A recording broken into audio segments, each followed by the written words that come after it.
everybody. I'm Karen Hartglass. You're listening to It's All About Food. I'm always excited when I speak to my guests, but I have a different kind of excitement today, and you're going to find out why. We're going to be talking about cookies. Cookies. And everybody loves cookies. You know who I'm trying to imitate here. The Cookie Monster that many of us grew up with. But I'm not with the Cookie Monster here today. No, I am with the Mad Cookie Man, Rey Ortega of Sunflower Baking Company. Rey Ortega is a pioneer in the plant-based sector with over 30 years of experience. In 1994, he founded the Alternative Baking Company, one of the first vegan cookie brands on the market, which generated $1 million in sales in 1995. In 1997, he founded Sunflower Baking Company to create new flavors, tastes, textures, and nutrition products with a longer shelf life and higher profit margins.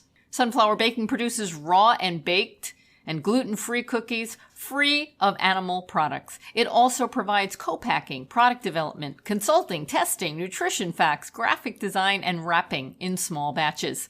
Clients include Continental Airlines, Sodexo Marriott Food Service, and Whole Foods.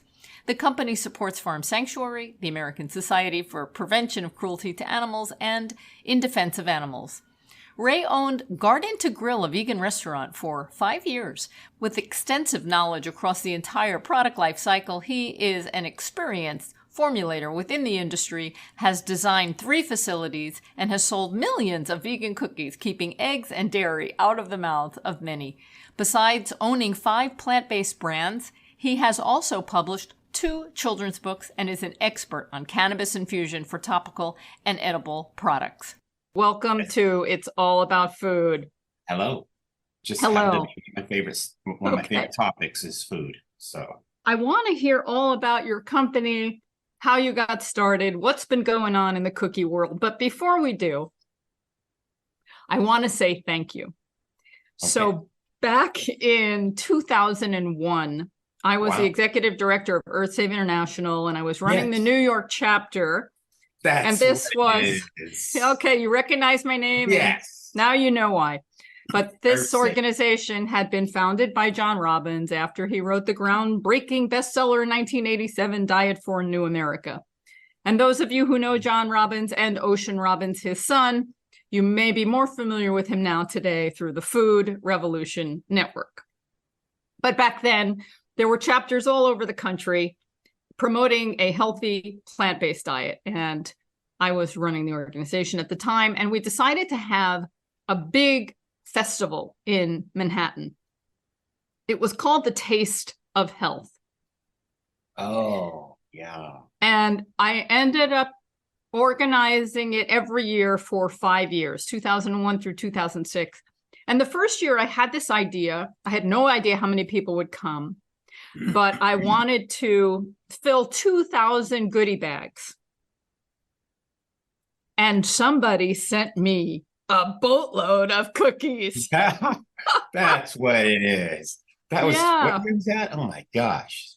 Wow. Right? So I'm very grateful for that. And do you remember? I think I do, because it was one of the rarest moments of sending thousands of cookies to one person. Well, I was curious about that because that was very generous. And I know different companies to help promote themselves, and also especially vegan companies who most of them back then, I don't know about today, were out there to do good. You were very generous, but that was a big request. That was a big request, yes. And you just sent them. Yes, I did. Yes. Well, it's a big deal. I mean, I think what you were doing is, I think what you're still doing is a big deal, or was a big deal. You know, I mean, I was really inspired by John. John was a big deal. You know, I went and saw him. Yeah. I was really like, wow. And then I knew your name sounded familiar. I was like, Karen Hartglass, yes. Yeah. He's the one who ate all those 2,000 cookies. We actually had, it was a long time ago, but the event each year had about 5,000 to 10,000 people. Wow. It was a great location. We were on the campus of Lincoln Center, which is renowned for its arts and opera and theater and music. And so people naturally walked through there. It was a great location because people were there that didn't know what the message was going to be about. So they just walked through, they heard speakers, they got free cookies. Right. And that was the best audience I could get because I didn't want to preach to the choir. I hear that. I know Yeah. exactly what you mean. That's so common, isn't it? You're always Anyway. telling the same people the same information, and it's like they already know, a lot of So, times now. Go ahead. right. Okay. So I want to know about you, Rey Ortega. I want to know about your vegan journey. I want to know about your cookie company, and I want to know, just start from the beginning and bring us to today. Wow. Well, I'll just try to do a nutshell version. I could talk about it forever, of course. So I was an extremely sick child. I was sick all the time. That's one of my common things that I tell about this story. And growing up, I always thought it was just normal or usual to be sick. I was sick and just normal. I think I was a little more sicker than others. Looking back, it was a lot worse than I realize now. But progressively, it got worse as I got older. And I needed to know what the problem was. So I just happened to stumble upon some medical books when I was a child, probably 13, 14 years old, maybe younger. And you read these medical books and they're real, they're not layman's terms for a child who's my age. They're all the big words and they're very graphic too for being just black and white. But I tried. And I thought, I'm just going to look through them and go through it and stuff like that. And then I think my dad saw how fascinated I was over them. And he bought me some books that I could understand at the time. It was an alphabetical order thing. As a child, it was much easier to read. So I had these books. So I started just to try to understand the human body. I was so fascinated over the whole thing. It was such an interesting topic for me for some weird reason. In fact, I'm surprised I didn't get into the medical industry. But one of the interesting factoids about my type of person, or the things that happened to me as a child, was I was dyslexic. I had some dyslexia. I had a really hard time. And it was just because I was so, my brain wasn't functioning correctly. It wasn't capable of comprehension, comprehending all of the things that were coming my way, because I was sick and I didn't know. But I don't think a lot of people know when you're sick, your brain doesn't work correctly. It comes in depression, sadness. I had hyperactivity. I had the doctors. They tried to give me, I think it was Ritalin at the time to calm me down, because I was either was super hyperactive as a child, or I was super sick and depressed.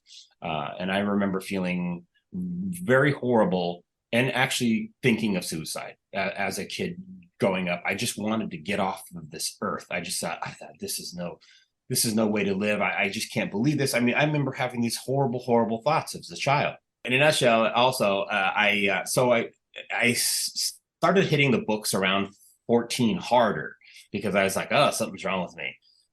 And I didn't know what it was. But I kept getting headaches. The doctors diagnosed me later on, at probably when I was closer to 22, that I had either Addison's, Cushing's, or a tumor on my adrenal glands since I was very young. Yeah. So as a child, you're thinking at 14 and 13, what is wrong with me? Why am I sick? Why is my brother not sick? Why is nobody else sick? Why am I always diarrhea or sick and just in bed? I didn't know. So after I started reading the books about the first thing I started reading, digestive system, was like, why is food doing this to me? Because I loved food. We all live. I grew up eating hot dogs and eggs and bacon, making it all I loved putting the bologna in the pan and watching it fluff up. I don't know if people have done that before. And sizzle. Sizzle. I used to puff up. I used to love that as a child. So I was very fed a very Mexican diet with all the carnitas and the chorizo. And I remember as a child being literally forced to try to eat liver. My family tried to get me to eat liver. I was like, we used to say liver makes you live. I know. I was like, really? I don't think so. I don't think so. It was horrible. I grew up with my grandmother killing animals in the backyard, rabbits and in particular, which it was always scary to see. And so I grew up in a very almost a very rural and kind of, even though it was in a neighborhood, it was a very poor with a big family who was desperate to eat anything that they could get their hands on, which I always thought was strange. I just happened to be missing that mark when I never tried rabbit because I just could not get myself to try the rabbit. So, Yeah. so I hit the books. So I stopped eating eggs once I started to understand. Oh wow, I'm getting these headaches because of eggs. Because of the digestive system, the endocrine system. When I started understanding how it decomposed in your body, and how it was getting into your blood, and then it was causing my pituitary gland to swell. This is from what my research was, and so and then I started developing purple stretch marks on my arms and on my belly, and it just got progressively worse. So I stopped eating eggs, hidden eggs, which I know you, as you know, eggs are in everything. That's when I discovered eggs was in everything. Eggs was in cakes, Everything. and cookies, and muffins, and breads, and everything that I loved. Eggs was in. And the medical community did know for a long time what the major allergens were, and egg was at the top of the list. Oh, you're kidding me. Oh my gosh, really? I don't even think I knew that. This allergy thing is so wow right now. I think it's up to 9 right now. Yeah. But yeah, at the time, I actually sought out a doctor, Dr. Francine Bradley at UC Davis. So I had this, after reading that salmonella was in eggs, I didn't believe it. I did not believe it. But that's what the problem was. And I was consuming salmonella, and it was just undercooked. I don't know if it was undercooked entirely, but I ate a lot of eggs as a child. But I used to eat, one thing I used to eat, a sausage McMuffin with eggs. I was huge on buying two sausage McMuffins with eggs. But then when 16 hit, I realized I kept getting these headaches. I had to stop eating eggs, anything with eggs in it. So time progressed.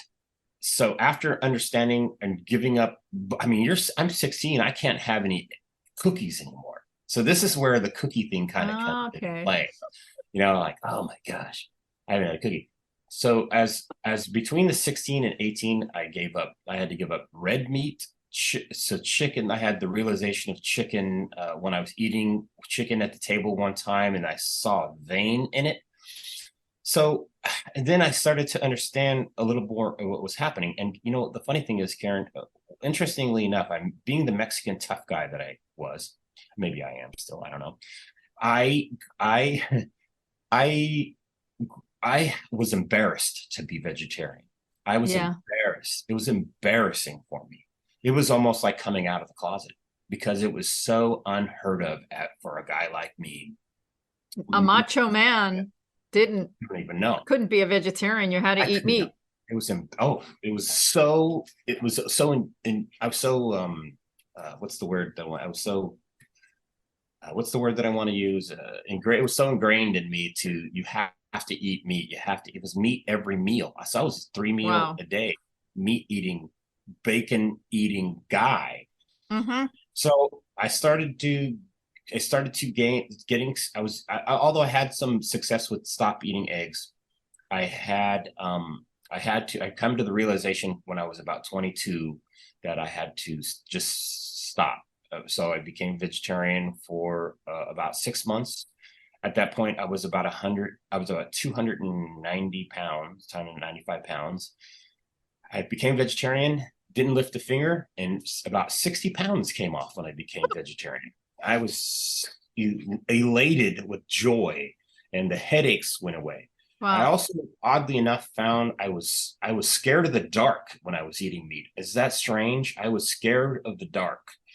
Up until I was vegan, which was 23 years old, I think it was. It was the strangest feeling.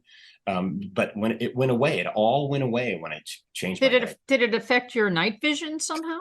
No, I had terrors. I think that's what it's called. I was terrified of dark for some reason. Well, I know there's no evidence behind this, but I'm a personal believer in when we consume animals, we consume all those chemicals that they generate when they're petrified. And you're consuming fear and anxiety and suffering. And you felt it. I swear to you, there was a correlation there. So I started to figure that out. I started thinking, oh my gosh, I think that there's an association with that fear and being in the dark and the animal products I was consuming. I knew there was some kind of connection. It's funny you should say that, Karen, because nobody's ever said that to me, and I've always been afraid to tell people that. But I've come out.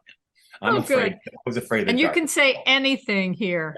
Yeah, well, you know. This is a safe space. So, I became vegetarian when I was 16. Let me go back a couple bits. When I was 15, I'm sorry, I had a girlfriend who was vegetarian, and she took me aside. She took me aside like it was some kind of weird thing. Like, hey, I have to tell you something. I'm like, oh, okay, what is it? She was 15, a year or two older than me.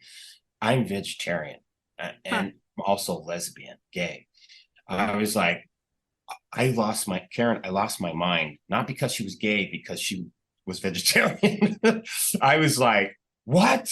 You're never going to stop. I'm never going to stop eating meat. I was so mad at her being vegetarian. I did not want that taken away. I was like, I remember being infuriated because it was a personal choice, of course, as growing up, that I would never, and I remember saying this strictly to her, I will never stop eating meat. Never. I was so insistent about it. I think basically, I think that's why, other than she was lesbian, she teases me. We're still good friends today. But she teases me now that I'm vegan. She's like, she goes, I remember that day you yelled at me that you were never going to eat meat again. You know, that was thrown in my face.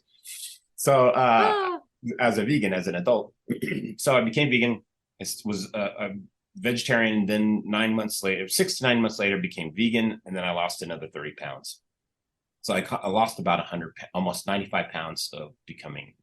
And one of the things that inspired me was a doctor telling me that what I had to do. I didn't like the doctors in making all kinds of accusations of how I was and who I was. And well, it was my problem. I was my body. Something was wrong with me. And I was like, no. That can't be possible. I mean, my books told me otherwise. So I asked her, I said, I remember it was a woman doctor. I said, so if I have a tumor on my adrenal gland, what's the solution? She says, well, we got to cut your back open, take out a rib, and the adrenal gland, the tumor. I was like, I said, that's not happening. So I hit the books. That's literally within a year of becoming vegan. I said, I hit the books harder. I started to read because I was like, oh, there's no way. How could our creator create our bodies to have to be cut open to be cured? I didn't understand. That was something that I did not understand entirely. And so I hit the books, became vegan. And then that's when I started. Basically, I found a job. I've actually, for the first time in 7 years, I found a cookie at a Sacramento Natural Foods Co-op. I found a vegan cookie, and I was still in denial about being vegan. I was in denial about being vegetarian still at that time. I remember the feeling that it's shame. I had a shame feeling. I was embarrassed. I didn't want anybody to know. Like, oh, you're vegetarian. You're so judged. It's so strange, this world we live in. But it's where I was so judged. You can say that again. I always say it's insane, but strange is fine. I don't even understand it. I found this cookie, got it. I said, I have to have this cookie. I had not had a cookie in 7 years. And in between the time, I actually remember stopping fruit. Yeah, I stopped eating fruit and potatoes, thinking it was fruit and potatoes, but it wasn't fruit and potato. So thank goodness for reading about your body decomposing flesh in your system, and how potatoes are starch and sugars, and so were the sugars with fruit. I mean, I really learned a ton. I'm completely self-taught when it comes to the understanding of the process of the adrenal glands, the decomposition in your body, how it all works, the endocrine system. It was amazing, the stuff that I learned. So then I thought to myself, you know what? I found this cookie. I got a job. I worked at the co-op for 9 months. In between the time, I was inspired to start my first company, which was Alternative Baking Company, which I'm still somewhat proud of. I mean, I don't do business with them anymore. And I left because I was not happy with who I got into business with. they were still eating fish and they weren't going in the direction that I wanted to go in. So I decided, I broke. I think the cool thing was, which I didn't know, I was fearless in what I was doing in regards to starting a business. Of number one, I'd never really started a cookie business. Number two, I wasn't a baker. Number three, I just turned vegetarian. I was like, something was happening in my mind. So interestingly enough, I got so much more clarity with when I changed my diet.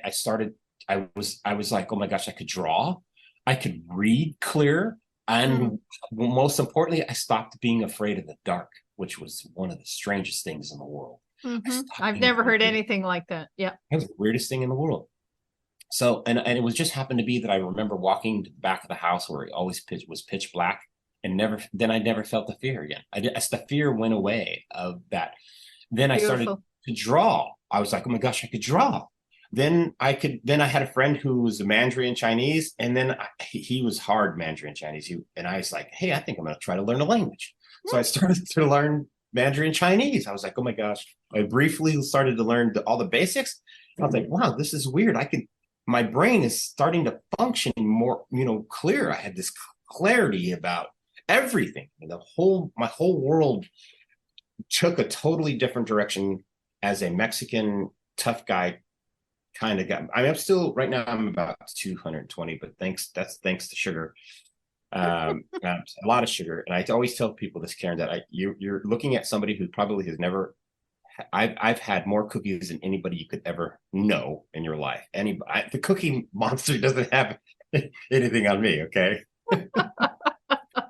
So I decided to pull out the whole understanding of there was no fail. It didn't matter if I was going to fail or succeed with my bakery. So I started my bakery. Within 3 years, we did almost $1 million in sales, which is mind-boggling because when I first started, week to week, I was doing about, 3,000 cookies to 5,000 cookies and 10,000. It just grew like wildfire, which I didn't at the time. I think maybe you can agree with this. I think most vegans do. You lose all your friends, your family starts to mock you, people start to not take you seriously. Yep. I just had a lot of slack. And that still happens today. It does, yes, I know. I always see these memes like, hey, you want to lose some friends, just become vegan. I see that memes about that. That always cracks me up. It's so true. I'm like, oh my gosh, that's so true. And what's also true, back then, there were not a lot of companies making vegan products and making vegan treats. Yes, this is. And so whenever you saw something, it was party time, cause for celebration. Yeah, with the exception until you discovered, or people discovered that the tasted like cardboard. So that was one of the things that are like, does it? I swear to you, everywhere I went with my cookie, I don't taste like. Does it taste like cardboard? No, it's not. It doesn't taste like cardboard anymore. Those days are over. This is not the 70s, for God's sake. You know what I mean? This is not the 70s. I was raised in the 70s, so I don't know. But I remember, I don't know if used to be this restaurant called Earth something. It was a restaurant, Earth. Can't remember the name, but I remember eating there. For some weird reason, my parents or my family got the bizarre idea to eat at this restaurant, this Earth something restaurant. It was terrible. And it was really just terrible for a child, I'm rich chorizo, eggs, bacon kind of kid, to have that was horrible for me. I mean, in retrospect, it was probably the best thing for me, but it was a vegetarian restaurant. It was vegetarian. Earth, wow. I can't remember the name, but there was a chain of them. They were everywhere. Oh, Good Earth. The Good Earth. Yes, Good Earth restaurant. That's right. I love the Good Earth. Yes. Yeah, it was around. It was one in Sacramento. Right. Yeah. Their food was good. I know. Well, it's still around. I think there's one in Los Angeles that I know of. But for me, it wasn't. I was at the time. You don't understand. I mean, I'm a Fruity Pebbles Cheerio eating kind of kid. When you go there, what do you want to have there? Toast? I mean, that's not fun. But anyway, I learned my lesson. That was a good lesson to learn for myself. It was a good experience, even if I never went back. But I did go back maybe 10 years ago when they were around. They're still around, I think they are. But there is a great restaurant now. I praise them for their whoever did that was a genius in my mind, because they were way ahead of their time. And because in 1994 there was, I don't even think, maybe 2 brands of soy milk at the time. Right. Maybe, and eat soy, and it was completely a blank canvas of like, oh my gosh, that's kind of what gave me the idea. Fail or success, I was determined. I was like, you know what? Everybody's got to have this cookie. Everybody has. I started just getting these. I started getting. It was like the first time I passionately started going crazy about what am I going to do? How am I going to do this? I'm just going to do it, and I just did it. I think I started it with less than $5,000, and I went on to just bake myself. I had to find a kitchen. I had to find all the equipment. I had to buy all the ingredients. I started off with, thankfully, the co-op was a huge catapult for me to where it showed me what I needed to be in the natural foods industry, who or what the ingredients were, because even still back then, I think there was a dairy that's associated with some of the products that were on the same equipment. So everything that I make is on dedicated equipment. And that was a big deal for me, because I was like, I don't want to make my cookies on the same equipment as eggs and butter. And it was a big deal for me. When I transitioned to being vegan, I was angry. Oddly enough, I was so happy, but I was so mad because I felt fooled. I felt like I had been taken for a fool. Like milk does a body good. I was like, no, it does not do. I was when you're alone. I don't know if this has happened to you. I have a sibling, but we don't really talk that much. But I was so fooled by the dairy industry and the meat.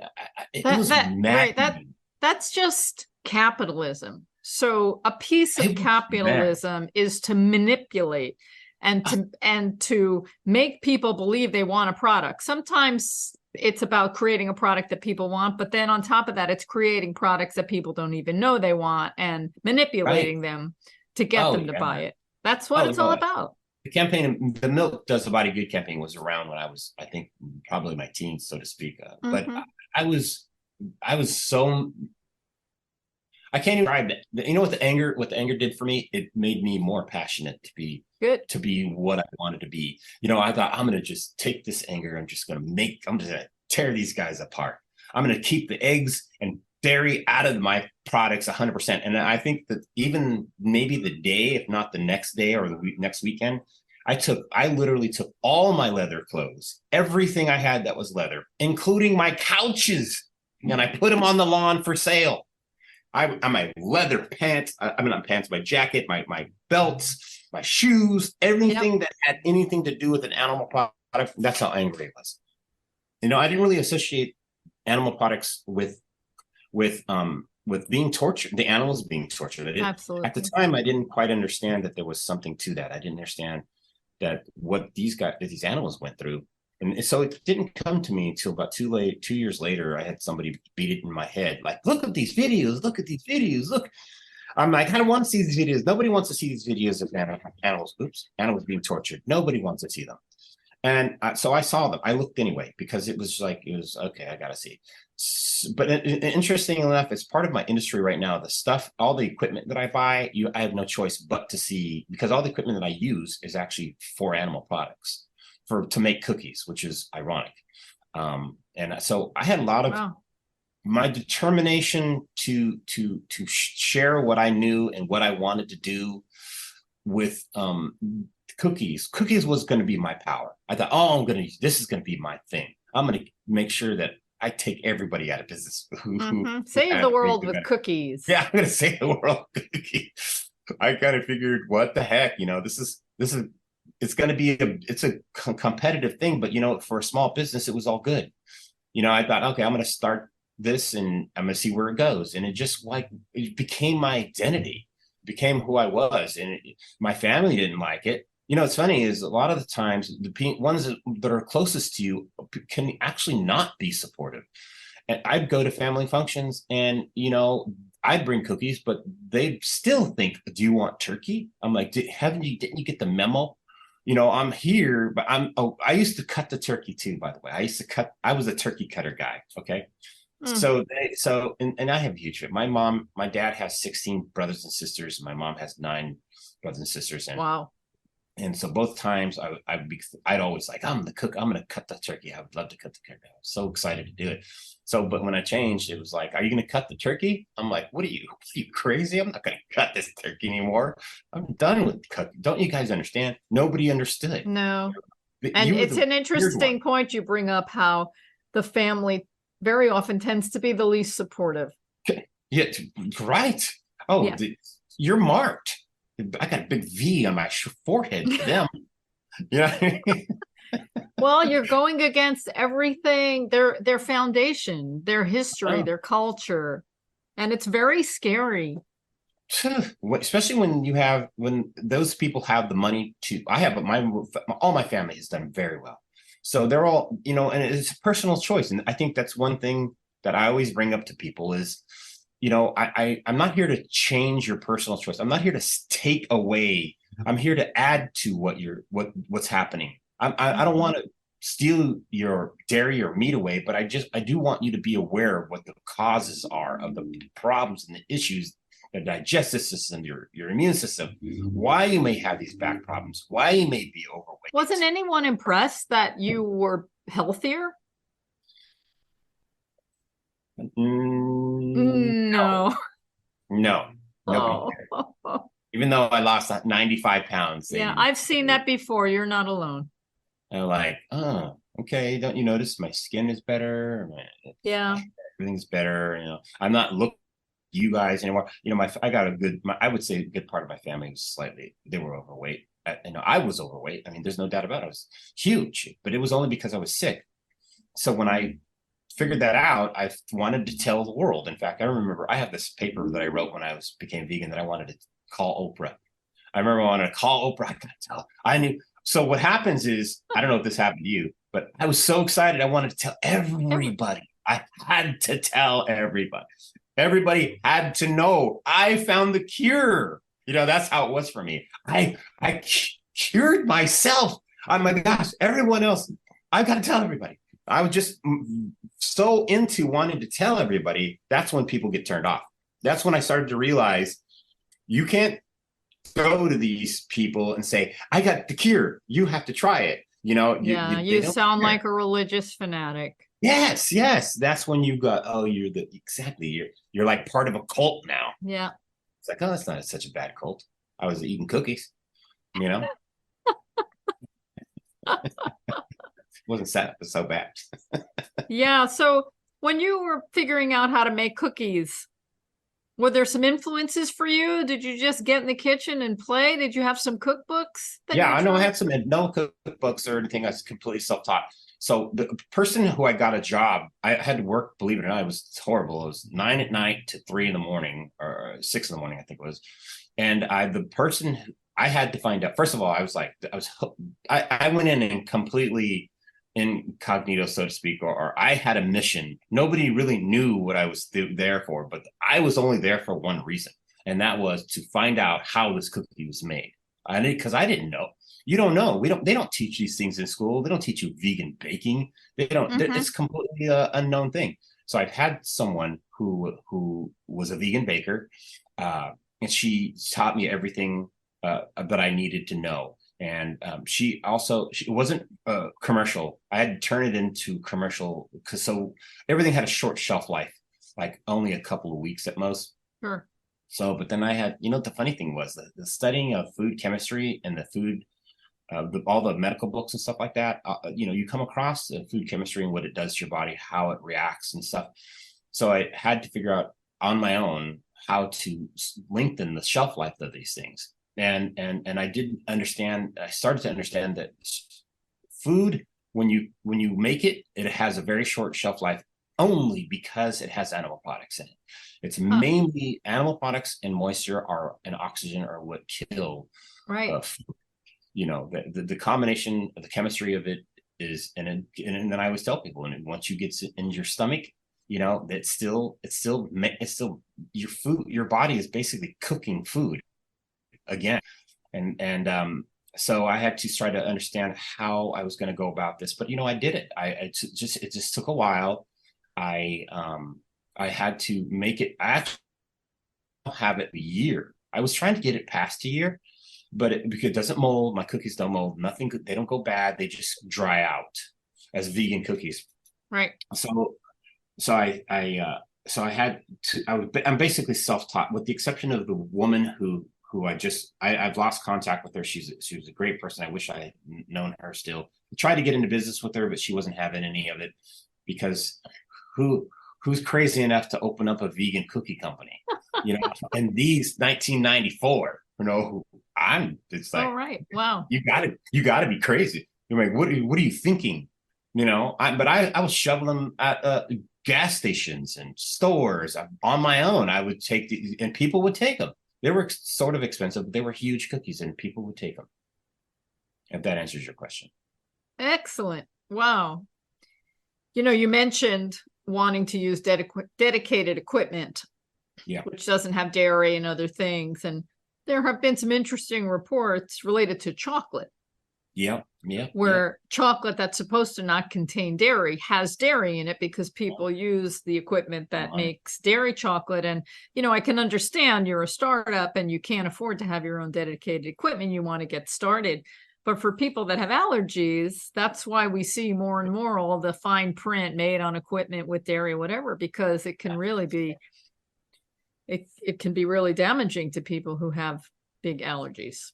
I don't know if you remember, you don't look that you're still pretty young, but No. let me tell you, there was a company called Cloud9. I don't know if you remember Cloud9 dairy. It was a chocolate chip company. They had candy bars and chocolate. Well, guess what happened? This is a big primer on, as far as what became more of a disclaimer for these things. They got sued for $50 million. Wow. They were a company that I was using for chocolate chips at the time, and so someone sued them. They became Inspired Natural Foods after a while. Inspired, I think, is out of business too. But Inspired, Cloud9 was the first, I think, vegan chip. But guess what? They were made on dairy equipment with dairy, and they didn't disclaim it. Somebody got violently ill or sick. They sued them. The guy is out of business. That's when the disclaimer thing became even more prominent. Right. Now I use disclaimers for everything. I have to use disclaimers for wheat. I do wheat and gluten-free stuff, but even though it's segregated and separated, everyone has a sensitivity. And I don't think any gluten's ever kill anybody, but I don't think dairy has ever really killed anybody. And I don't know. I don't know. But people can have violent reactions if they're they have violent reactions. So that's happened there. So when you started, I'm assuming your cookies were wheat-based? Yes, they were all wheat-based. And then at some point you moved into making some gluten-free? Well, the funny part about it is, this is the funny part for me.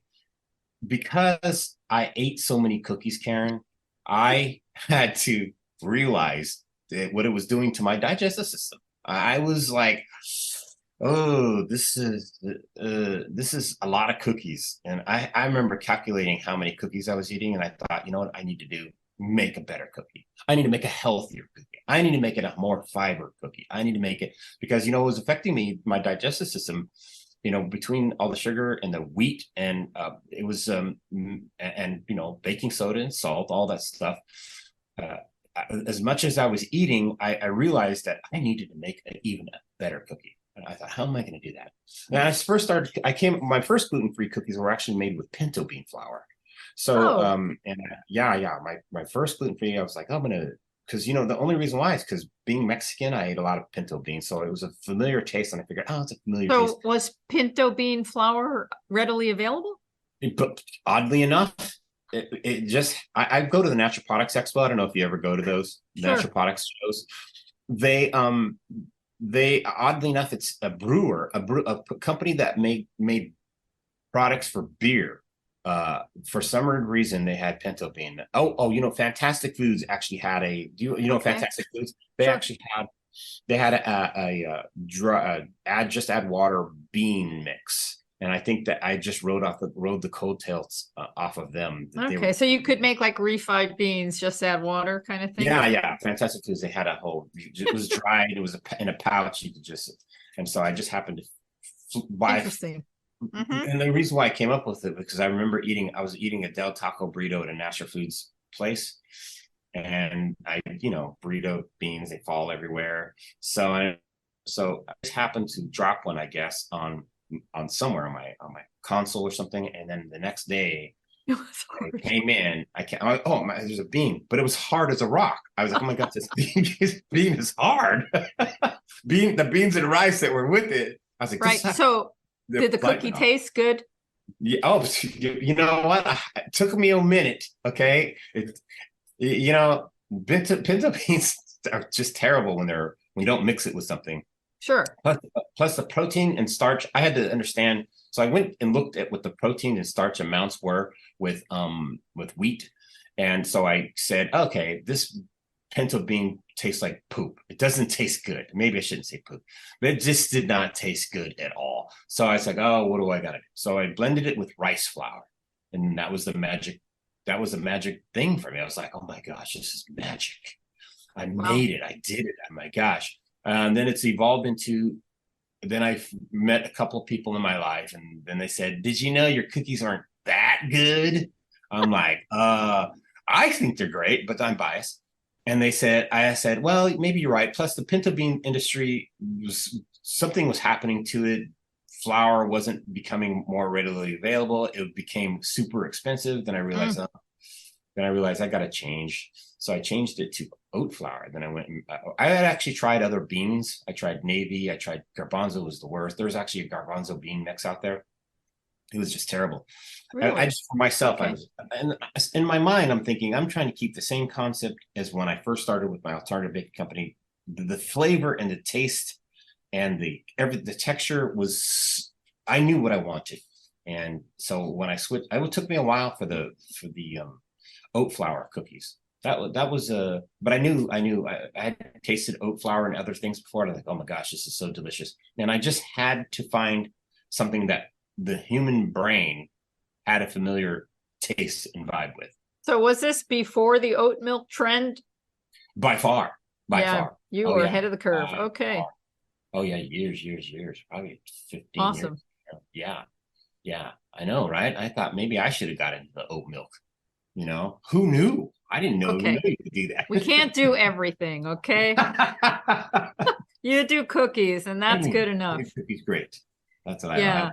So you've been vegan I sent you some, by the way. I sent you some. Yes, I know. I can't wait. I remember those 2000 cookies, and I don't always see them. Maybe you could tell us where we can find them. I'm in New York now, so I'm not sure where you distribute them. Well, I don't. What's funny is I make a lot of stuff for other people now, mostly. I kind of took once 9/11 hit. I used to do about 1 million. Those cookies you had, I used to do $1 million a year just from the airlines. And then 9/11 hit, and it was over. Basically, it just killed that business. And so I had to. I had almost started. I knew not to depend on it, but I had kind of started to depend on. I've been doing it for 15 years, maybe. I've been doing the airline business for a long time, and I semi-depended on it. So when that happened, it really took the breath out of my lungs. Is that how I want to say that? Yeah. Wind out of my sail, I should say. Yeah. So I forgot. I lost my train of thought. So where are you selling your cookies? Yeah, right. I only sell them mainly online, and just started selling more on Amazon. Only because I haven't really gotten back to the as you could say basics. I have not gotten back to basics, which is sell to the stores. I was in Whole Foods for a while. I've been in and out of stores, but I just decided in a business sense what I needed to do best for myself as I was still kind of growing. I think at one point I was, after 9/11, I think I became upset and mad and took it personally. And I took a break. I took a little bit of a break, and I was like, I let everything go on and just move forward. I wasn't growing. I wasn't growing as a person, and I wasn't growing as a cookie company. I just kind of just, it was so disheartening when that happened. It really just, I was not happy. So I think I took about, I don't know, 12 years, 14 years off or something like that. It was a long time. I just decided I'm not going to do anything anymore for a while. And I pulled back on my accounts. I pulled back on the Whole Foods. I pulled back. I just stopped servicing. Were the cookies being made? Yeah, everything's still being made. Okay. I just took it down a couple of notches level wise because I was just not happy. I became unhappy for I don't know what it was. I just didn't feel. Because you're a sensitive person and you were feeling the pain of the planet. Yes. And, that's interesting. It's kind of, what's funny is I had come to a pinnacle of in my own mind of some success. I thought I had done what I went out to do. I did what I thought. I reached my goal, which was I getting millions of cookies in front of people. I felt like, okay, I've reached my goal. What am I going to do now? Not really knowing that I hadn't reached my goal, because even today, Karen, there is still a lot of work to do. There's still a lot of work. All of us, as and I see people putting stuff on Facebook. That's another funny thing. Facebook and stuff like that. It's so funny how I'm seeing. I post stuff that's vegan, but I post stuff for vegan, not for my vegan friends, but for my meat eating friends.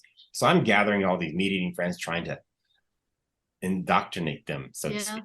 Still, and I'm still trying to do it. Just people are familiar with the word vegan. They know about us. More restaurants have vegan offerings, and there are plenty of vegan restaurants in big cities all over the world. Thank goodness we have happycow.net that tells us where to eat all over the planet. But meat eating is increasing in parts of the world, and people are still eating their meat, and they still want their meat and cheese. Oh, yeah. I hear that. That's one of the most common phrases. I'll never give up cheese. I can't give up cheese. I'm like, really? Yeah. It's that good, huh? And there's no such thing as humane slaughter or humane dairy. It's a hoax. They just don't know. And guess what? They turn a blind eye. They don't want to see. They don't want to know how these cows are being milked and the dirtiness of it. And they don't want to know. Okay, so you're realizing that you're not done. Yes, I'm not done. I think I'm so what's next? Restarted.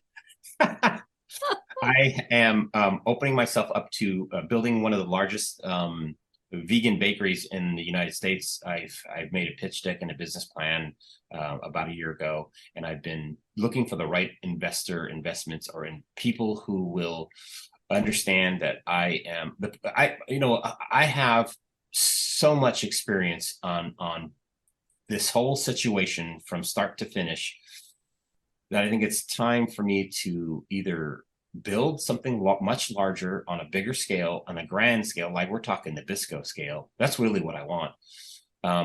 But I want to take even baby steps. I've been in this baby step for quite a while, the same location. I've been here a long time.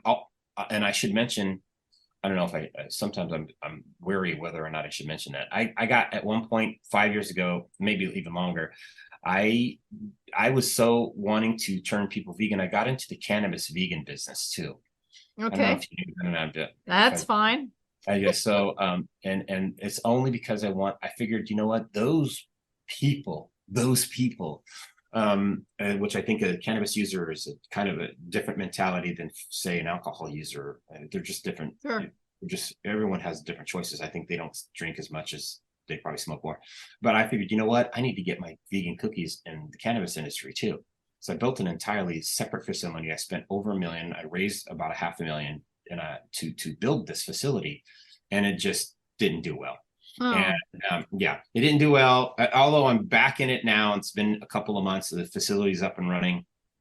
I've rented it out. Nobody wants cardboard cannabis cookies. I know. See, that's just it, Karen. You nailed it.